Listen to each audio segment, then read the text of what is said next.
শুভেচ্ছা সবাইকে আমার চ্যানেলে। আমি আর একটা রেসিপি নিয়ে চলে এসেছি, বলতে পারেন দশমী স্পেশাল।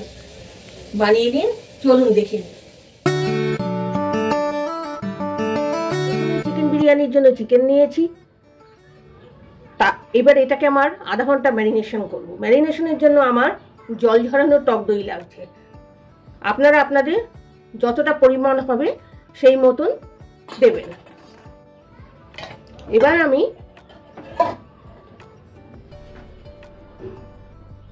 আদা রসুন কাঁচা লঙ্কা পেস্ট এর মধ্যে রয়েছে, এটা এবার দিয়ে দেব। তারপরে কাশ্মীরি লঙ্কার গুঁড়ো দিচ্ছি 2 চামচ, হলুদ দিলাম 1 চামচ, জিরের গুঁড়ো দিচ্ছি 1 চামচ, আর বিরিয়ানি মশলা এটা দেব 4 চামচ ছোট চামচের। 1 চামচ, 2 চামচ, 3 চামচ, 4 চামচ, আর দেব রিফাইন অয়েল 1 চামচ, 2 চামচ, আর দেব নুন পরিমাণ মতন দিয়ে এটাকে ভালো করে মাখিয়ে নেব। লেগ পিসগুলো কাট করে নেবেন, তাহলে মশলাগুলো ভালো ঢুকবে, আর লেগ পিস দিয়েই বিরিয়ানি করলে বেশি ভালো হয়। এবার আমি এটা ঢেকে দেবো আধা ঘন্টার জন্য। তাহলে প্রথম স্টেপে ম্যারিনেশন করে নিয়েছি, দ্বিতীয় স্টেপে পেঁয়াজ কুচি করে নিয়েছি, এটা বেরেস্তা করব। আমার ঘরে খোয়া ছিল, এটা দিলেও হয় না দিলেও হয়, এটাকে আমি একটু গ্রেট করে নেব। আর চালটাকে আমি একদম স্বচ্ছ জল ধুয়ে সাদা অংশটা পরিষ্কার করে স্বচ্ছ জল একদম দেখুন, তার মধ্যে চালটা আমি আধা ঘন্টা ভেজানো হয়ে গেছে। অলরেডি চাল লম্বা লম্বা হয়ে গেছে। এটা আপনারা 1 ঘন্টা ভিজিয়ে রাখবেন চালটাকে, আর দেওয়ার সময় জল ঝরিয়ে দেবেন, জল যেন ভাত করার সময় না থাকে। আর ডিমটাকে সিদ্ধ করে নিয়েছি, আলুটাকে ফুড কালার দিয়ে ইয়েলো আর নুন দিয়ে মাখিয়ে নিয়েছি, আপনারা হলুদ দিয়েও মাখাতে পারেন। আর দুধে ফুড কালার একটুখানি দিয়েছি, আপনারা কেশর দিতেও পারেন। আর এখানে ভাত করার সময় মশলাগুলো জলের ভিতর দেব। দারচিনি, লবঙ্গ, জয়িত্রী, সাজিরে, গোলমরিচ, ছোট এলাচ, বড় এলাচ, সামরিচ, স্টার এসেন্স আর জায়ফল এইগুলো, আর সাথে থাকবে 2টো তেজপাতা ছিঁড়ে দেবো। এগুলো টি স্ট্রেনারে ভাত যখন ফুটবে তখন দিয়ে দেবো। ভাত তৈরি করার জন্য জল আমার ফুটছে, আপনাদের মশলাগুলো সব টি স্ট্রেনারে দিয়ে দিয়েছি। আপনারা টি স্ট্রেনার না থাকলে একটা সাদা ন্যাকড়ায় পুটলি বেঁধেও দিতে পারেন, তাতে ভাতে ছড়িয়ে থাকলে খেতে ভালো লাগে না, সেই জন্য। আর কতগুলো তেজপাতা ভিতর কুচিয়ে দিয়ে দিলাম। এবার জলটা কিছুটা ফোটার পরে আমি চাল ছাড়বো। সুগন্ধ ছড়িয়ে গেছে মশলাগুলো কিছুক্ষণ ফোটার পরে। এখন আমি এর মধ্যে বলেছিলাম জলটা ঝরিয়ে নেব চালটা ছাড়ার সময়। এইবার এই চালটা আমি এর মধ্যে দিয়ে দিচ্ছি। তার ভিতরে একটা লেবুর রস দিয়ে দেব,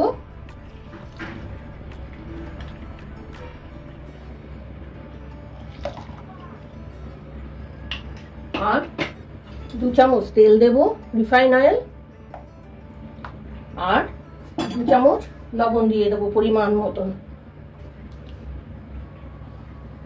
চালটা আমার 80% হবে, পুরোপুরি সিদ্ধ হবে না। ভাতটা আমার তৈরি হয়ে গেছে, দেখুন 80% বলেছি, এর ভেঙে যাবে, পুরোপুরি সিদ্ধ হবে না। ভাত কমপ্লিট। আমি এটাকে এখন জল ছেড়ে নেব, বেরেস্তাটা করে নেব, পেঁয়াজ বেরেস্তা। পেঁয়াজটাকে কুচি কুচি করে কেটে নিয়েছি, তেল আমার গরম হয়ে গেছে। এবার পেঁয়াজগুলো এর মধ্যে দিয়ে দেব।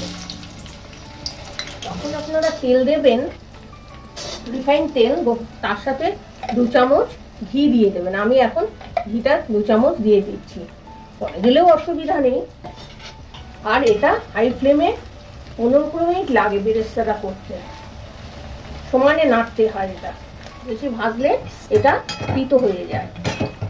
আমি এবার এটাকে ছেঁকে তুলে দিচ্ছি। হয়ে গেছে। এর মধ্যে আমি একটু চিনির গুঁড়ো মিশিয়ে মিক্স করে রাখবো, এতে খাস্তা থাকবে জিনিসটা। বেরেস্তা ভাজা তেলেই আমি এই ফুড কালার ইয়েলো আর নুন মাখিয়ে রেখেছিলাম ওই আলুটা ছেড়ে দেব। পুরো লাল করে ভাজবেন না। এবার আমি তুলে নিচ্ছি এগুলোকে। আলু ভাজার তেলেই আবার আমি ফোড়ন দিয়ে দেবো, চিকেনটা কষাতে হবে। তার জন্য আমি এলাচ দুটোকে, ছোট এলাচ বড় এলাচ কষায় থেতো করে দেবেন, আর গোলমরিচ, দারচিনি, লবঙ্গ আর জয়িত্রী দিয়েছি ফোড়নে। এবার এর ভিতরে মাংসগুলো ছেড়ে দিচ্ছি।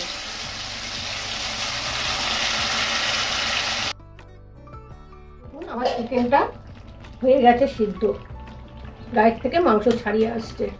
এবার চিকেনটাকে আমি তুলে নেব। এর মধ্যে আমি 2-3 বার নেড়ে দিয়েছি, দেখছেন তো গায়ের থেকে মাংস খুলে এসছে। এবার উপর থেকে যে তেলটা ভেসে উঠেছে এই তেলটা আমি হাতা দিয়ে তুলে নেব। এটা ভাত সাজানোর সময় কাজে লাগবে কালার করার জন্য। যে ভাজা আলুগুলো ছিল সেই আলুগুলো এই ঝোলে দিয়ে দেবো, আর একটু জল দেবো। জল দিয়ে আলুটাকে সিদ্ধ করে নেব।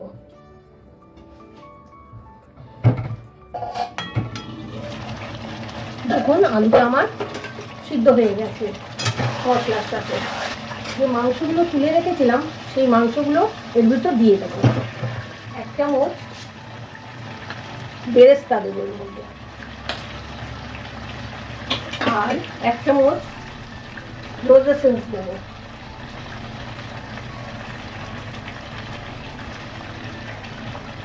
আর 1 চামচ কেওড়া দেবো, কেওড়ার জল দিয়ে ভালো করে নেড়ে নেবো এটাকে।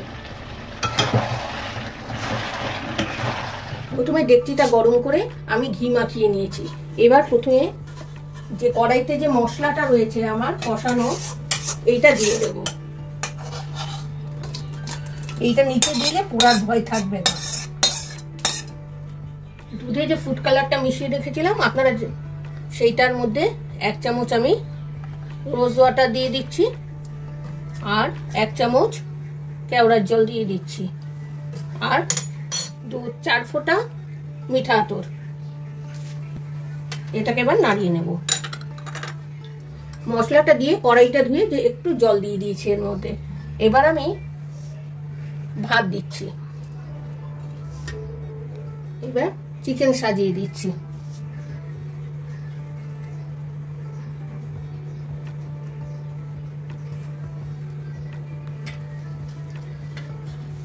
তারপরে আবার ভাত দেব। একটু বেরেস্তা দিয়ে দিচ্ছি,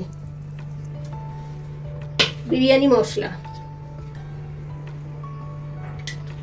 আর মাংসের যে কষানোর তেল দিয়েছিলাম কালার হবে ভালো বলেছি, সেটা দিলাম একটু। তারপরে এই দুধে ভেজানো সেই এসেন্স গুলো দেয়া আছে সেইটা দিয়ে দিলাম। খোয়া ক্ষীরটা অপশনাল বলেছি, আমার ঘরে ছিল তাই গ্রেট করে এর উপরে ছড়িয়ে দিচ্ছি। এবার একটু ঘি দিয়ে দেব। আর ভাতে আমার নুন দেওয়া ছিল, নুন লাগবে না। আলু দিয়েছি, বেরেস্তা দিয়েছি, এবার মাংসগুলো দিয়ে দিচ্ছি। তারপরে একটু তেল দিয়ে দিচ্ছি সেই কষানো।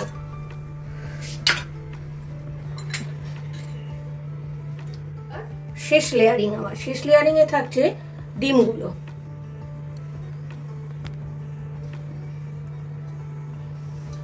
আর ভাত দিয়ে দেবো উপর থেকে। ডিমগুলো দিয়ে দিয়েছে, এবার বেরেস্তা দেব। কালারের জন্য যেটুক আছে সেই তেলটুকু পুরোই দিয়ে দেবো। বিরিয়ানি মশলা 2 চামচ দিয়ে দিলাম। এইবার যে খোয়া ক্ষীরটা আছে ব্যালেন্স, সেইটুকু দিয়ে দেবো। আর এই যে দুধের সব ভেজানো ছিল সেইটা পুরোটাই দিয়ে দেবো চারিধার দিয়ে। লাস্ট বাকি থাকলো আমার ঘি দেয়া, ঘিটাও দিয়ে দিচ্ছি। আর মাংসের যে বাকি তেলটুকু ছিল আমার, সেটাও আমি উপর থেকে ছড়িয়ে দিচ্ছি, যাতে কালারটা আরো সুন্দর আসবে। আমি 5 মিনিট হাই ফ্লেমে রেখে দেব।